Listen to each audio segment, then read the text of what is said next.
안녕하세요, 라토입니다. 우리가 성경을 제대로 이해하려면 결국 스토리라인, 그러니까 성경 안에 있는 스토리라인을 전체적으로 꿰뚫고 있어야 됩니다. 그래서 이제부터 아주 구체적인 이야기는 넘어가고요. 굵직하고 또 스토리라인을 잡아줄 수 있는 그런 이야기들만 뽑아서, 그리고 그런 관점의 방식으로 간략하게 성경을 개관해 보려고 합니다. 일단 오늘은 창세기 1장부터 11장까지의 내용만 살펴보려고 하는데요. 혹시 그 자세한 부분에 있어서 의문이 생기시면 댓글로 남겨주시면 됩니다. 그러면 제가 바로 답장을 하든지 아니면 영상으로 대답을 하도록 하겠습니다. 창세기는 성경에서 첫 번째 책입니다.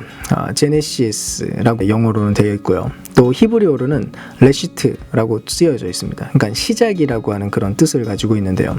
창세기 안에는 몇 가지 유명한 이야기들이 있습니다. 그러니까 아담과 하와의 이야기, 또 가인과 아벨 이야기, 또 노아의 홍수 이야기, 또 바벨론. 우리가 창세기 전체를 하나의 큰 이야기다. 그러니까 하나하나로 이야기를 쪼개서 보면 안 되고 하나의 큰 이야기다라고 생각을 하고 성경을 들여다보아야 됩니다. 창세기는 크게 두 메인 이야기로 구성이 되어 있는데요. 먼저 오늘 살펴볼 것이 이제 1장부터 11장인데 이것이 바로 하나님과 온 세상에 대한 이야기이고, 그 뒤에 나오는 12장부터 50장까지의 내용이 하나님과 아브라함의 가족에 대한 이야기가 나오게 됩니다. 즉 거대한 어떤 이야기 하나와 그 다음에 뭔가 좀 가족적인 단위로 작아진 그런 좁혀진 이야기로 이렇게 나누어지게 되는데, 이 두 구분되는 이야기 사이에 연결고리 역할을 하고 있는 바로 그 자리에서 이 책이 정확하게 무엇을 말하려고 하는지를 우리가 자세하게 파악할 수 있게 될 것입니다. 일단 차근차근 한번 살펴볼게요.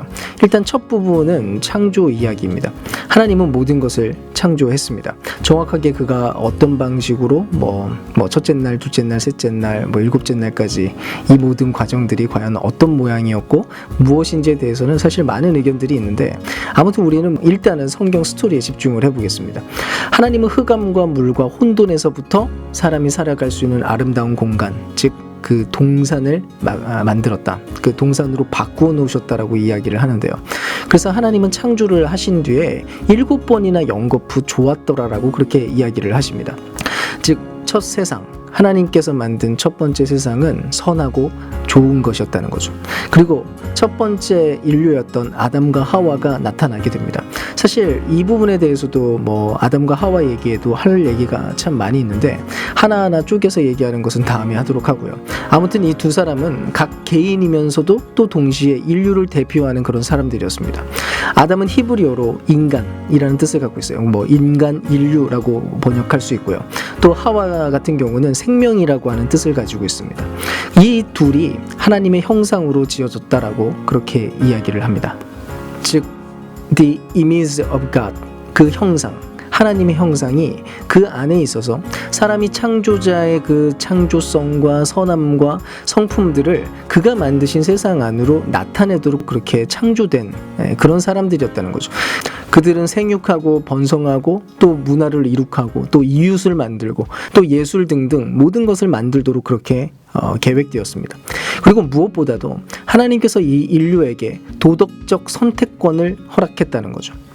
이것이 바로 선악을 알게 하는 그 나무로 표현됩니다. 혹 다른 의미로는 자유의지라고 표현할 수 있는데요. 그리고 이것을 먹는 날에는 정령 죽으리라라고 하는 그 경고가 붙어 있게 됩니다. 근데 이 의미에 대해서 착각을 하면 안 됩니다. 이거는 나무의 그 열매 자체에 독이 있다거나 위험한 어떤 마법적인 기운이 있거나 이런 얘기를 하는 게 아니었습니다. 다만 이런 의미를 가지고 있어요.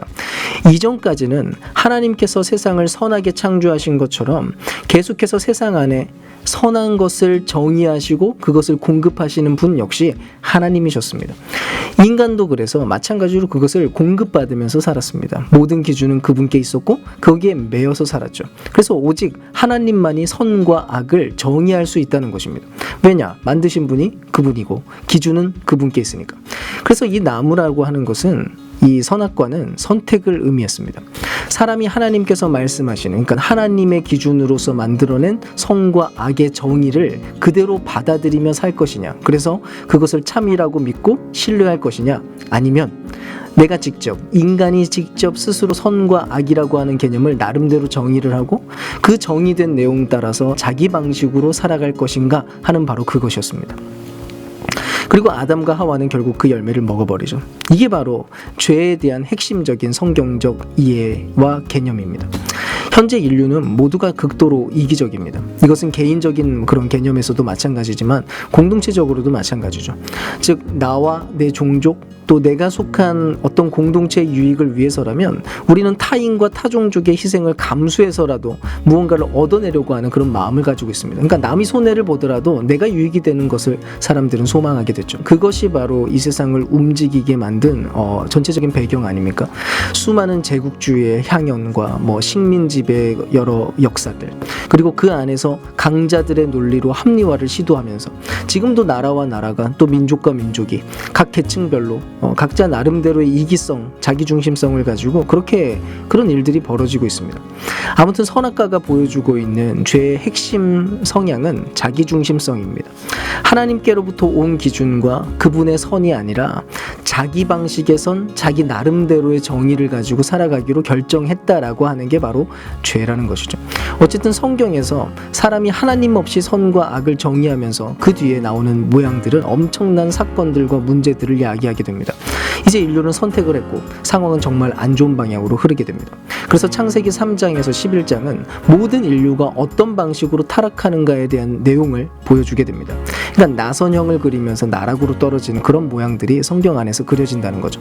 결국 아담과 하와는 서로에 대해서 더 이상 신뢰할 수 없는 관계가 되고 맙니다. 이전에는 벗은 것에 대해서 서로 아무런 거리낌이 없었습니다. 근데 이제는 벗은 것에 대해서 서로 부끄러워하게 됐죠. 왜 그렇습니까? 갑자기 선과 악에 대한 기준이 완전히 달라졌기 때문입니다. 그러니까 아담이 가지고 있는 기준이 다르고 하와가 가지고 있는 기준 역시도 또 달랐습니다.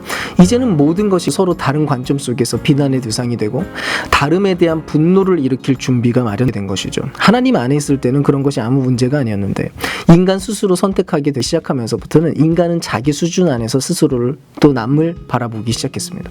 그래서 사람들은 서로 무언가를 감추어야만 하는 그런 존재가 되고 만 것이죠. 그리고 곧장 이어서 또 다른 유혹에 관한 이야기들이 계속 등장하게 됩니다. 가인은 동생 아벨을 질투했고요. 또 그 유혹 앞에서 동생을 결국 죽이고 맙니다. 또 가인 이후에는 라멕이라고 하는 사람 이야기가 등장하게 되는데 그 사람은 아내들을 재산처럼 모으고 또 자신이 훨씬 더 가인보다 폭력적이고 더 복수심에 불타오른다는 것을 노래를 만들어서 자랑하기까지 합니다.